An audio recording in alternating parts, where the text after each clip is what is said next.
Can some people really communicate with the dead? Yes. Mark is sitting there saying, this sounds nuts. Is reincarnation real? It appears so, yes. Oh my God. This is going to be an awesome show. Yes, I'm so excited for this. Welcome, everybody. So I have a confession that I have not stated publicly ever in my life, and that is I can speak to your loved ones who have passed on. And I will tell you, your mother, she loves you. She's in a great place. She's very proud of you. She's watching over you. Your father, he was a stronger man. He didn't show love the way your mother did, but he loved you in his best way. And he also is very proud of you. That will be $500. Thank you. What is this? This is me expressing my skepticism about the topic, one of the many topics that we're going to cover today. You're going to offend our guest. Today's guest, who I hope I'm not offending, is Robert Ginsberg. He's, for over 20 years, been proving or disproving whether or not mediums truly exist. Robert, welcome to the show, buddy. Listen, your intro there, that's exactly what I've been doing for the last 20 years. I heard a lot of that bullshit. And I think it's a shame because so many people really want to know. You want it. I would love to actually go back to your story and why you even started on this journey. Going back 22 years ago, I was a much bigger skeptic than Mark. The morning that my kids were involved in a car accident, my wife, she sat up in bed 3:30 in the morning and she was trembling and she was just staring and she was like ashen white. I said, "What's the matter?" And she said, "Our lives are going to be changed forever today." Make a long story short, I watched over my three kids. One was going back to college, one had already started her college career, and my youngest one was working in a part-time job. And I let my guard down at night. We had two cars. My son and my daughter were driving one. We passed an accident on the way home, and, it was them. My son was in a coma. My daughter didn't survive her injuries, but I didn't know if I was going to lose my son too. And then after it became clear that he was going to recover and he came out of the coma and everything, I remembered that night, I said that morning, so wait a second, how did she know? Because she knew. I mean, how could you explain it? And that started me on a quest to find out how she knew. And of course, the other thing that I wanted to find out, is it possible that my daughter still exists in some form? Yeah. And is there any credible research by credentialed people that suggests that? That journey is what led you. You probably encountered a lot of people that you realized were false. Think about it. They're dealing with people in severe grief most times. Right. And there's no regulation. I mean, there's no licensing, there's no proficiency guidelines, there's no ethical guidelines, there's no continuing education, there's no licensing. And so, like, as you mentioned, tomorrow you can hang out a sign on your house, mark the medium, start charging $500 and sitting with people. The reason that a lot of people are unable to figure out whether the medium is telling the truth is that they're so desperate to hear from their loved one that they make things fit. Sure. My first book was called The Medium Explosion. I didn't write it as an expose to disprove mediumship. It was the opposite. I wanted to show that 10 to 15% of the mediums out there are so incredible and so specific and so evidential. And I'm talking about with stuff that you can't research, that they have the ability to change lives. I've seen thousands of people over the years that are able to live their life with meaning and purpose again after getting, a very powerful medium reading. I'm pissed off that there's just so many that can't do what they claim. Right. So, yeah. As you were trying to find out if you could reach your daughter, do you remember the moment when you actually did and you knew it was real? The theory is that, we're an entity of thought and energy once we move to this other dimension, and that we can send our thoughts to other beings, even across dimensions, and that gets into psychokinesis, mind affecting matter and so forth. But in any event, the theory is that when we're in certain stages of sleep and our chatter mind is at rest, that the conduit opens up where they can project thoughts and sometimes even materialize, in our dreams. And in a dream visitation, unlike a regular dream, which is, as you know, regular dreams are like disjointed and they don't make much sense and they're all over the place and you forget them as soon as you wake up. A dream visitation is very tactile. You could hug your loved one, you could kiss them, you could have a conversation with them, you could smell them. So me, with no intuitive ability, over the course of 5 years, I had 74 dream visitations from my daughter. And I journaled at the advice of my wife. I journaled every single one of them. And each one was powerful. That was my connection. At the same time, my wife, who was very, intuitive and receptive and knowing, had this inner knowledge that I didn't possess. She was getting all these signs and communications like crazy. I knew that in all the years we were together, she never, ever, ever lied to me. So I trusted her implicitly, and I was sort of living vicariously through, her connections. After death communications, are attached to a knowing. In other words, it's not vague hope and it's not really even belief. It's just you have no doubt in your mind that this is, I had no doubt in my mind that my daughter was communicating with me. And this is from somebody at that time who didn't believe in any of this, so it was, it was powerful with all these things that were happening. It took me 7 years to relent, after I read literally, 1,000 books on all these subjects, and I still, was not convinced. And after 7 years, one day I just said, "Okay, schmuck, you got to you got to relent under the weight of the evidence Yeah. if you want to approach this, as a scientific endeavor." So I reached that point where I don't have any doubt anymore. I'm also not afraid of death. What is the messaging your daughter was giving you? And what signs was your wife getting from her?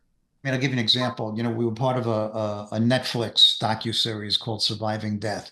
And I gave Netflix a video that they aired. My wife and I were talking about my daughter. We were coming back from someplace. We walked into the house, and in our kitchen, we had a series, I think there were either 9 or 12 hi-hat lights. And I walked into the kitchen, and it was like the 4th of July. I mean, the lights, every light was on and off and crazy. And I watched for 10 minutes. My wife took out her camera, started filming, and it stopped. And 3 minutes later, it started again. So to show you, well, Mark would appreciate this. 9 o'clock the next morning, Yeah. I had an electrician at the house, and I had him take down each one of the 12 hi-hat lights to inspect them, and he didn't find anything wrong. So then I had him take apart the light switches themselves, and he didn't find anything wrong. And we had been living in that house for 10 years. Nothing had ever happened like that. And we were there 10 years after that, and nothing like that ever happened. So that I can accept, because in my mind, I had to rule out the physical explanations so I could accept that this was and then the timing. We were just talking about her. We were kind of sad. We walked into the kitchen, then that happened. At one point, she was sending us what we term Morse code, which is kind of a long story, probably too long to tell you, but they can, manipulate energy. That's why things like lights and also these synchronicities. In terms of dream visitation, Yeah. I lost my dad in 2010, and we were really, really, really close. So I always feel like he's either, and we've talked about this before, Yeah. and you don't necessarily believe this is the case, but I always feel like he's maybe dropping a penny, dropping a dime, whatever. But he does visit me in dreams, and usually he doesn't say anything. He just kind of stands there in the dream, and I'm like, "Oh, dad's here," and I get all excited. Recently, I ran up to him and I said, "Dad, are you with me? Are you with me?" And he said, "I'm always with you." And then he disappeared. And I know it sounds like way hopeful, but I truly believe that he's around. I have family members who are struggling, and he always told them to listen to me. So I'm like, okay, who do I need to talk to now, Dad? Right? Yeah. Yeah. And, and I know you're human and you question yourself. Of course. Is this my imagination, whatever. I once did a survey. Well, I asked our membership in the foundation, I asked them one question. Given the choice, would you rather communicate with your loved one, your deceased loved one directly, like in a dream visitation or whatever, or through the services of a medium?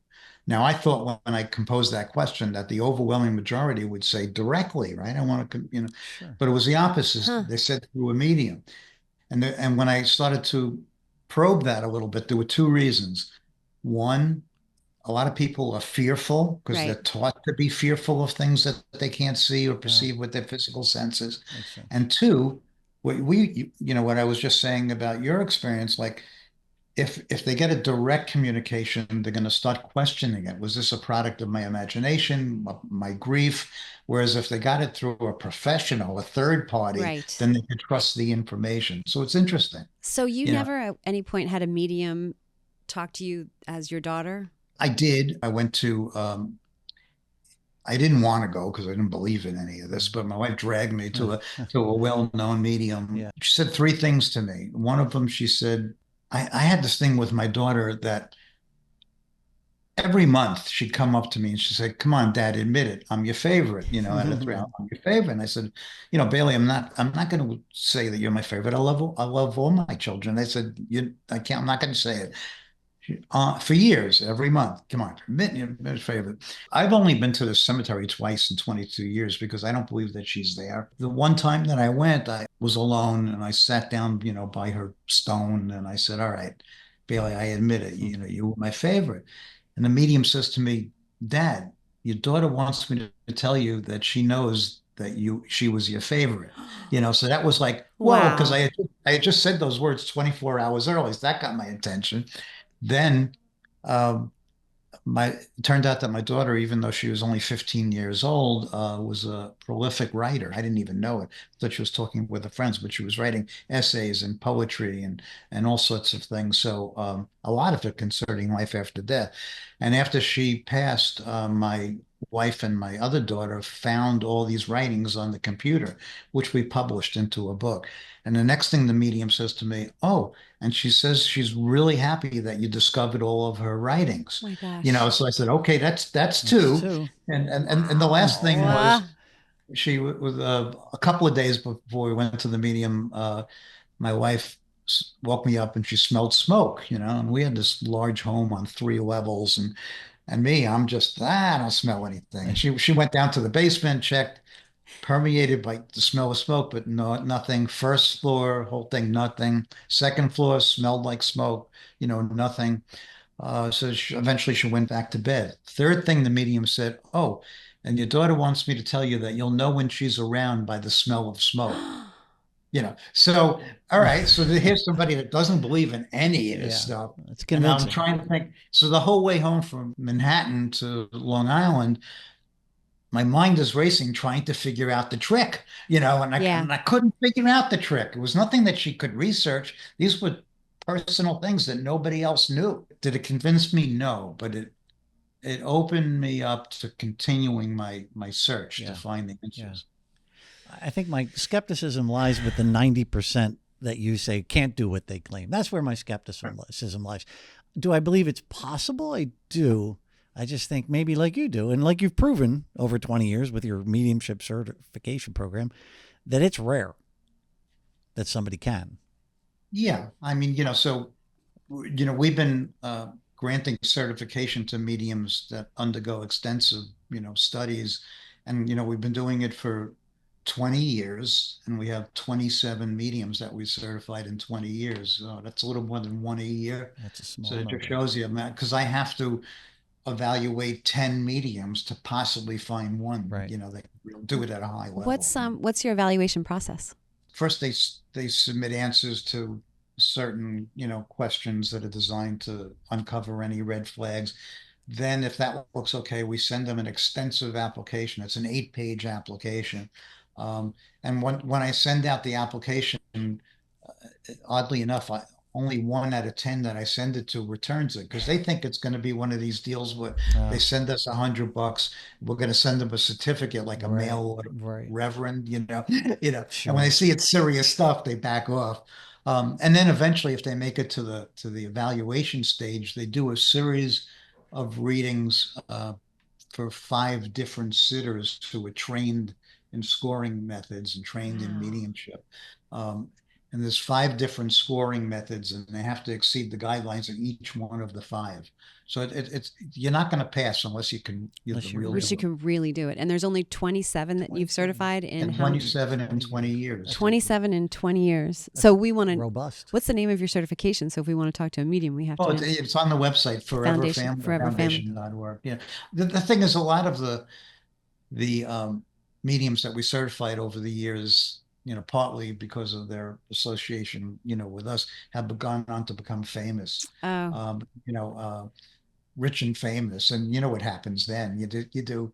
Why should I do readings anymore? right. Some stars, they have That's their own not TV cool. shows. And that. Yeah. So what happens is that we have the need to keep identifying new people that can do this. Because if you're in grief and you want reading with a medium, and you call the medium, and there's a 4-year waiting list, and it costs $700 for a reading, that doesn't do you much good. No. Right.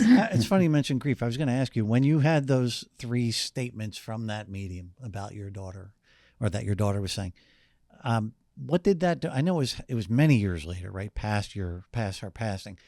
What did that do for your grief? Was there closure? Yeah. Was there Right. excitement? What was it? Yeah, well, that reading was actually only about a year after okay. my pass, and it did make me feel good. I mean, it gave me hope for the first time. I was in bad shape. I Yeah, mean, I went to sleep every night just hoping that I wouldn't wake up in the morning. I would pray to the universe, that I would have a heart attack and Wow. die. So and that was the same time that I saw the medium. So that was the first glimmer Yeah. of hope, and comfort from that. So yeah, did make me, feel good. On the flip side of that, though, it could be dangerous if you have a reading from a medium who is fraudulent, right?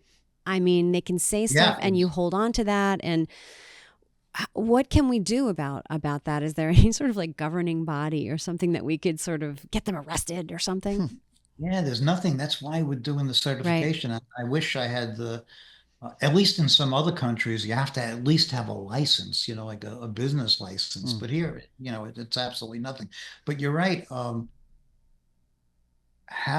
Let's say you're on the fence. You don't know whether this is real or this is just a crock, and you go to a medium and you get a crappy reading, Right. with all general, Yeah. stuff. Yeah. And you walk away from that reading saying, just, in worse shape than when you went, this is bullshit, and it's not real, and my loved one is really dead. And so yeah, you're exactly right. It can be tremendously harmful, and that's why we take this so seriously. It's, I think it's my mother, my sisters, my cousins. I know a lot of people, as I'm sure you do. Oh, yeah, that I've have had gone readings. to mediums and had readings. Did you ever have one yourself? Oh, yeah. So there's definitely the confirmation bias. You say that, I want that to apply to my loved one, therefore it applies in my head because I want to feel better about it. So part of me is saying, so what's the harm? Like, if you walk away thinking that you talked to your dad through me and I was just making shit up, but you feel better. What if it's dangerous stuff they're making up? No, I get that. Right. But most people probably aren't making that up. They're probably just saying what I said at the opening. Like, hey, he's in a great place. He Well, loves let's ask you. Bob He's what they watching say. over you. What do they say? Yeah. Well, it's a valid argument, and a lot of people have said that to me, what's the harm, but I used to be appalled by that, though. I didn't, Yeah. it's like when people, it's like when people That's me. would say to me, well, your daughter lives on, in your heart. Well, Yeah. that wasn't good enough. I Not didn't helpful. want to know she lived on in my memories. I want to know that she lives on, period. I remember one other time, and I won't keep going on with my stories, where I was sitting in a circle with Eric, who is my husband, who's the tech guy here, who is like a huge skeptic. We were sitting in a circle with a bunch of like 30 other people, and she, after talking to other people who were floored with what she said, she looked at me and pointed at me and said, "What does the number 12 mean to you?" I don't have anywhere written, there's no way for her to find out that number 12 was my dad's number in football, that my daughter was born on February 12th. Like 12 is It's your such number. a huge number, like that we talk about all the time. So in that scenario, I'm like, this person knows something or has heard something, right? Yeah. And also it gets more complicated because there's psychic information, that a person, a medium, could read your energy. We're talking about reading your mind and getting the Yes. information. She knows 12, whatever. So that doesn't prove that it's coming from a discarnate source. Okay. Right, right. Okay. So if I'm, Cold reading. evaluating a medium and the medium says to the sitter, did you just paint your bedroom? Oh, And oh. let's say, and not talking about anybody in spirit, but just saying, I mean, that's a piece of psychic information, and which is great. Let's say you just did paint your bedroom, and you'd say, wow, there's a great medium. But it doesn't do anything to show that we survive, physical death, But then if the medium is bringing through your deceased mom and gives you 5 or 6 pieces of strong evidence and says, hey, mom is telling me to tell you that she likes you just painted your bedroom.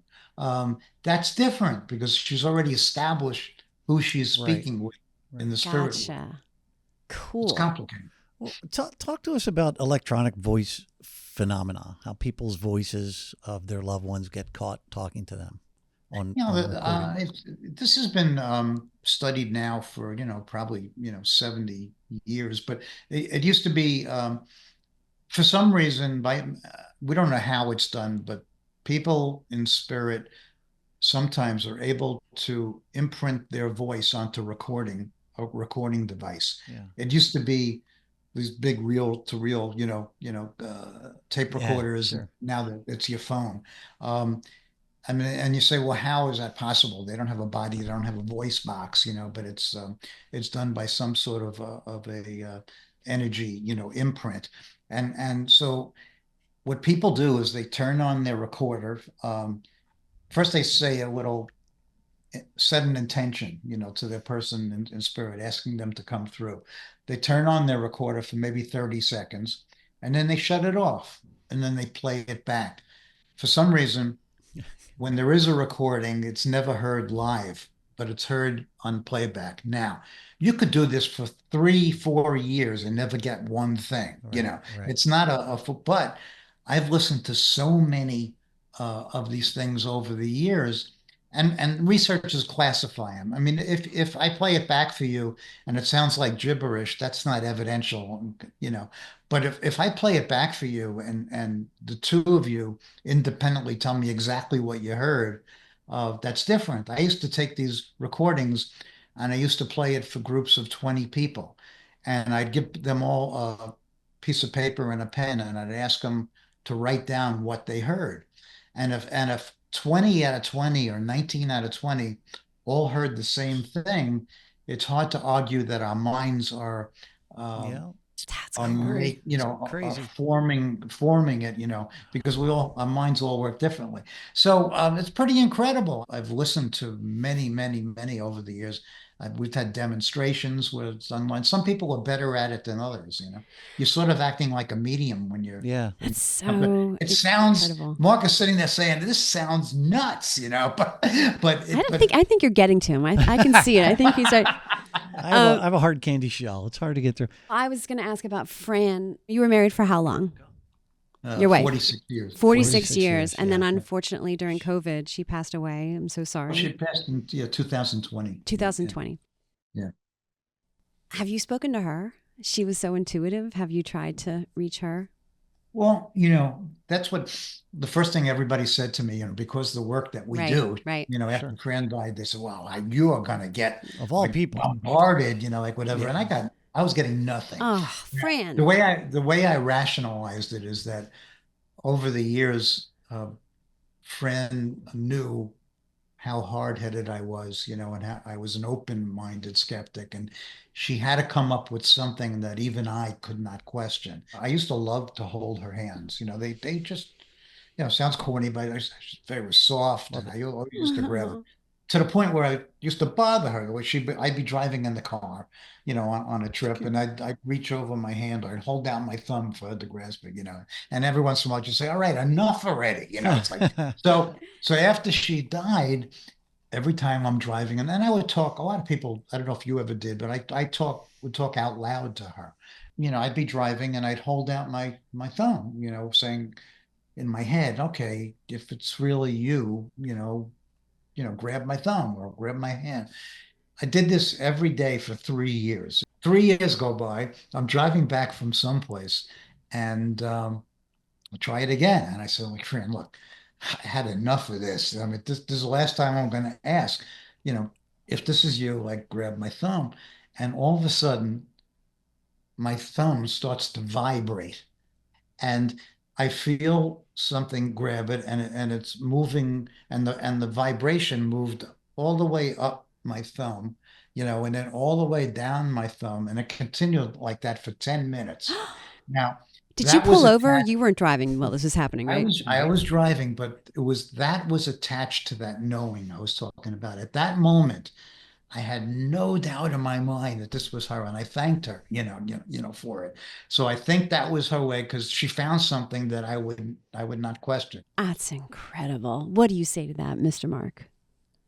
I have no response. Oh my goodness. Look, again, Oh my goodness. I think I'm coming to my own personal realization here that I think my skepticism is born from my disdain for people who take advantage of people Okay. to make money.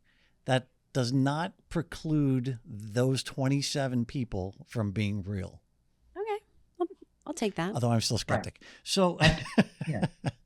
And don't forget, it's not only the mediums; it's all the other evidence. You have to look at it collectively. Yeah. What's the other evidence? So there's science-based evidence, you said. Well, I mean, near-death experiences, I think, are very evidential. I mean, you have somebody that meets all definition that medical science has for death. They have no brain waves, they have no respiration, they have no heartbeat, they have no reflexes. Medical science says that they are, they're dead. And yet, many people that are later resuscitated report clear and lucid thinking with all of these incredible experiences, including leaving their body. Yeah. And they can come back and tell you everything that went on in the operating room. There are people they're blind, they've been sightless since birth, and yet they leave their bodies and they can tell you all the colors that everybody was crazy, wearing, right? and so forth. I believe you're and there are other things that are common. They talk about seeing deceased relatives. They talk about what the next world is like. They talk about being imbued with all sorts of knowledge, and they find it very difficult to come back and navigate their lives after they're resuscitated because they've been to the other side, and so there's absolutely, they totally lose all fear of death. And a lot of them that come back and they're resuscitated, they are angry, because they're in this beautiful place and they have to come back into this disease-ridden, body, and feel the pain of it. We were talking about reincarnation. That was the last piece of the puzzle for me. I always found it difficult, because they say that people come back to relive their life, and I'm like, why the hell would you come back to live a life of poverty or, of disease or, or trouble? The spiritual explanation is that we have a greater soul it's a composite of all of our previous lives, and it knows that there's something that we needed to work on, But from a research point of view, there have been researchers like Ian Stevenson at the University of Virginia, a medical doctor who studied past life memories, of children, and of adults around the world. And the evidence is so compelling. I'm convinced that I don't think that everybody reincarnates. I think it's a choice. But I think the evidence is sufficient to believe that, that we do. The other thing is the deathbed visions. So that's where somebody that's in that window before death, that could be right before or 2 weeks before, suddenly uncommunicative, that were either mentally or physically, not able to do it. And they extend their arms out and they're talking to somebody. Yeah. Very often it's their moms. And they start having conversations, which you see their faces light up, and people that work in hospice, they'll tell you that's how they know when somebody's getting ready to pass. And that's been studied. The implication of that is that we all have assistance when it's our time to, to move on. So. That happened with my dad. He was dying and his mom had died when he was 13. And right before he died, he said, "Mom, Mom." And he hadn't spoken really at all. Yeah. Wow. He was incapacitated completely. So, yeah. Amazing, isn't it? And I had someone in my family, she got the biggest smile on her face right before she passed. So it's exactly what you guys are referring to. Death is not a horrible thing, right? It just seems like it's not. That's what people tell us that, except for the people who are left behind, right? Yeah. I mean, they're not grieving, we are, because they know this is just a little blip in a continuum of Yeah. life. It's the only Well, physical. Somebody once described it as a physical rush. heaven and hell. Based on your experience, what are we looking at? Do they I, exist? Is it one thing? Are they man-made? No, I don't think there's a heaven and hell, and I also don't think that there's a deity that says you go here or you go there. I think it's all based upon self-judgment. Hmm. Near-death experiences talk about having a life review, and their entire life flashes like a movie reel right, in front of their eyes. May only last like a couple of minutes, but it seems like an eternity. And when they're reviewing their life, they get to feel all of the compassion and love and good feelings that they bestowed upon others, but they also get to feel all of the actions that where they offended or caused harm to other people. And I would Mm, imagine that doesn't feel so good. So I think that what happens is that we go where we belong. I mean, if you were a miserable SOB in real life, you're going to be with other miserable Hmm. SOBs. If you were somebody that bestowed kindness and exhibited compassion towards others, you'll be with, like-minded people. off topic, but what about what about ghosts? Or I know you like to say apparitions, not ghosts. Like what Yeah. are they? Well, some people, there are ghosts and apparitions, and then you've heard things like poltergeists. I mean, that's not actually a conscious entity. It's usually traced back to somebody that's in the house that has like this unbelievable energy, usually an adolescent, and then things start moving. That's psychokinesis, mind over matter. Scientists call it recurrent spontaneous psychokinesis. Mm, So, but then there's, I don't like the term ghost, but an apparition, because ghost has this fear attached right, to it. right. For some reason, these discarnate entities are able to, can't be easy to manifest their energy to appear in physical form. My daughter, Bailey, when we moved from one house to our last house, she was really, really angry. She loved her school, she loved her friends, she loved the house, and she loved her bedroom. So we eventually, moved, and then every month she'd go to my wife and say, "You have to drive me back to my old house. I have to see my old room." And, Fran would say, "I can't. It's not appropriate. I'm not going to knock on the door and say, 'Can we see your old room?' Not going to happen." And she was relentless. And, she must have said it, 100 times. "I have to see," but never did. All right. So after Bailey passes, one of my wife's first cousins goes to a wedding or some sort of affair. My wife's first cousin happened to be good friends with the woman who bought our old Huh. home. And she said, "Can I?" First, she expressed her condolences because it was real, to my wife's cousin. And she said, "Can I talk to you?" I said, "Yeah." She said, "I have to tell you that my daughter, her daughter, which was the same age as my daughter was, had Bailey's room. It was a loft room, it was kind of a cool room. And her daughter, who had never had a bad dream or never had any experience, came down um, in the early evening and told her mom that she just saw a young girl walk across her room. Oh, And she chills. wasn't she wasn't afraid of it. She just, it was a matter of fact. And the mother said, "Well, you must have had a bad dream, And she said, "Mom, I wasn't sleeping. I was awake." And she said, "Well, go up and we'll talk about it in the morning." And then the morning came, and the family was sitting around the breakfast table, and Newsday, the newspaper in Long Island, was sitting on the table. Um, and on the front page of the newspaper was the accident that my kids were in. As it turned out, that vision that she saw of my daughter happened 15 minutes after my daughter was pronounced dead. So, okay, so I stepped back from Come that on. as my open-minded skeptic, and I said, God where would dang. be the first Yeah. place she Yeah. would go when freed of the body? She was obsessed with this, right? And and this woman's daughter, who never had an experience in her whole life, just happened to see a girl walk, even, Yeah. me, I have to step back from that, Yeah. just logically, the most logical explanation is that my daughter appeared and walked across the room. So it's just a transference of energy that Oh man. happens when someone passes. Yeah, and Maybe. some people are able to do it, and some people are not. But That's in her case, and it's wild. nothing to be feared. Well, if a little girl walks across my bedroom, there's a lot to be feared. Let me tell you. God bless her for not being scared. She's You know, she's well, more Well, no, it's a brave than feeling. I am. It's a feeling, right? You're not scared in the moment. You're like, oh, this is a good apparition. yeah, well, it's so instilled with us in the media and the movies and everything, like with ghosts. Many years ago, I had a woman at a grief retreat, and then I had a private conversation with her afterwards. I said, "What would it take? What would it take for you to believe that your daughter still exists?" And she said, "Bob, if I could see my daughter, then I would believe."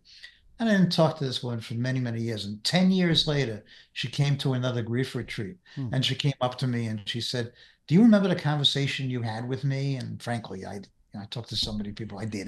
And she told me, what the conversation was. And she said to me, "Well, I saw my daughter." I said, "How?" She said, "I opened my eyes in the morning and there she was standing at the foot of the bed." And I said, "Well, what happened?" And she said, "It scared the shit out of me." And I screamed. And as soon as I screamed, she disappeared. Oh, Saying to myself, here your daughter took 10 10 years years. to figure out how to appear to you, and you were, instead of embracing it, you were fearful. But that's the time, Yeah. that society we live in. So wait, so that leads me to a question I forgot I had. You just said took your daughter 10 years to figure out how to appear to you. You also said it took your wife 3 years to decide that that was the moment that was going to be most convincing for you, right? In the car. I remember Houdini famously said, if there's any chance I could ever send you a sign to his wife when I die, then you'll know. I will do it. Is it that some people, some deceased Spirits? people cannot, or they need to figure it out, or it's available only to certain people? Like, what's the vibe on that? I think it's a combination of all those. I mean, you got to figure. I mean, so especially if you don't believe in life after death, and now you die and you wake up and you see that you still live, that must be mind blowing. Yeah. Now you have to navigate this whole new environment by thought, right? Everybody communicates by thought, which incidentally, that's why there's no ego or greed or anything on the other side, because there are no material possessions, and everybody can hear what you're thinking. Mm-hmm. So Yeah. so there's no there's no incentive to lie. Right. But yeah, I think that there are people on the other side that help people to communicate. But yes, some people there are cases like in my daughter was physically dead 15 minutes, and she was able to manifest Yeah. into physical. Right. Some people, I don't know the reason for it, but yeah, it's that part of it is a mystery. So, is your daughter, is Stacy's father, is my father, they're not manifesting in front of us, but are they here? Like, Good are they question. here physically or not physically? Are they energetically here looking at us, listening to us? Do they blink in and out? How does that work? Yeah, I think that they keep aware of what's going on in our lives. They may be able to imprint thoughts into our mind, but people in spirit don't have, on a macro level, can't change the course of human of world events. Right. They can't prevent wars, they can't Sure. prevent all this crap that's happening, but they can. Suddenly we may be driving and all of a sudden we hear a voice that says turn right when we turn left every day, and then you find out there was an accident, or people like that were going to in the World Trade Center, that for some reason didn't go to work that day, because they had a feeling. I think that they can. I had the question answered of whether they stay um, connected to our lives. I was After my wife passed, I was in our kitchen and I was washing dishes. And when we had our home remodeled, I used to say to my wife that every time that I washed something in the sink, I said the sink was really poorly designed because I got soaked every time that they weren't deep enough. Mm-hmm. So I'm washing the dishes and I'm getting soaked, and I screamed to my wife, you know, I don't care what you say. This is a poor design, and the sinks are terrible. And then the next morning, I got an email from a medium that happens to be certified by our foundation, was a close friend of Fran's, and she said to me, "Bob, I wasn't trying to connect with Fran, but she came to me this morning, and she told me to tell you." just 2 words, kitchen sink.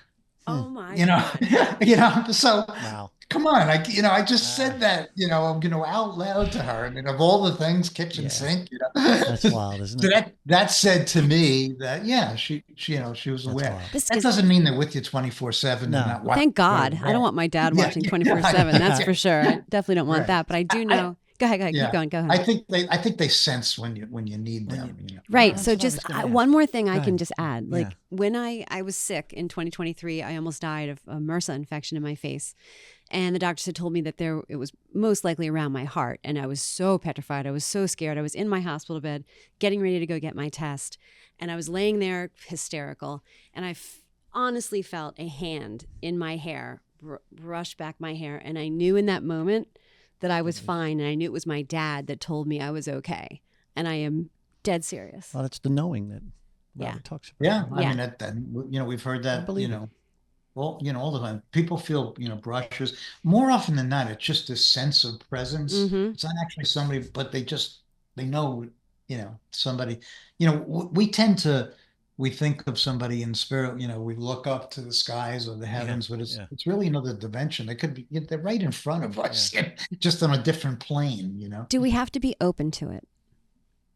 You're looking at me like accusing But I mean, me. like Unlike I've just this heard. guy. I've just heard that you're not going to see things. You're not going to feel things unless you open your heart to it.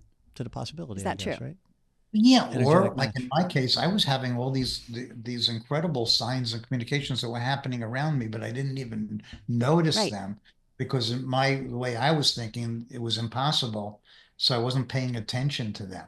I mean, it was only after I became convinced by the science that this stuff was real that I started to have more of these, different types of communication. So yeah, if you don't believe something is going to exist, I mean, it's not going to It's not happen. going to happen. You're phenomenal. I just want to hear everything I you have know, to I say. just wanna I keep just have going. so many more, but Just keep going. I know everybody has to go.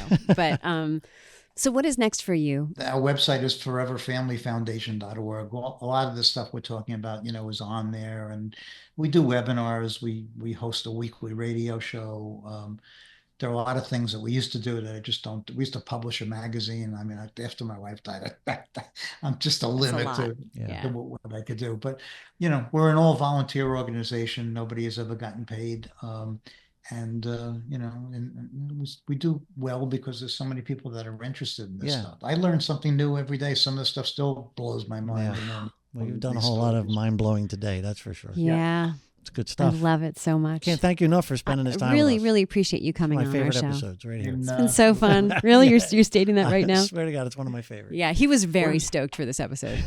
yeah. Well, it was. Yeah, I enjoyed it too, but I love the interaction. between them. She's We actually very didn't do good. it as much today because we were like riveted with what you were saying. I know we wanted to hear what you had to say. Yeah, for sure. Thank you, Well, sir. I'm gonna keep working on Mark. I had a scientist that I used to be working with, and he knew what a skeptic I was. And every month he'd send me an email. Where are you now? There you go. Wise, I started off at 1%. I'm at 5%. I was like, where are you now? I'm at 10%. Oh, that's funny. That's what I'm going to do to Mark. Where are you right now? I was probably single digits before this, but based in real evidence, I'm out of single digits. 10%, 10, 15. You know what? The whole thing with I'm very familiar with the people who lose their life on the operating table, zoom up to the sky and describe exactly what they couldn't see from where they were laying and the instruments on the counter and all. Yeah. And I believe that because how do you not believe that? Right. So there's a lot of evidence like that moves me further along. But again, I think my realization for today is the charlatans, I'll call them that prey on innocent people just dying to find out that their loved ones still love them or still connected or still in a good place has jaded me to potentially the truth. And that's why I love the scientific and coming from somebody who was a skeptic, right? That's why it means so much more to me. Right. So Appreciate that. thank you. Thank you, Bob. All right. Thank you. I will let you know when this comes out. This is so great Yeah. great Okay. to see you. All today. All righty. Be well. Take care. Thank Bye. you. Thank you. Bye-bye. Thank you all. Thank Be you, well. guys.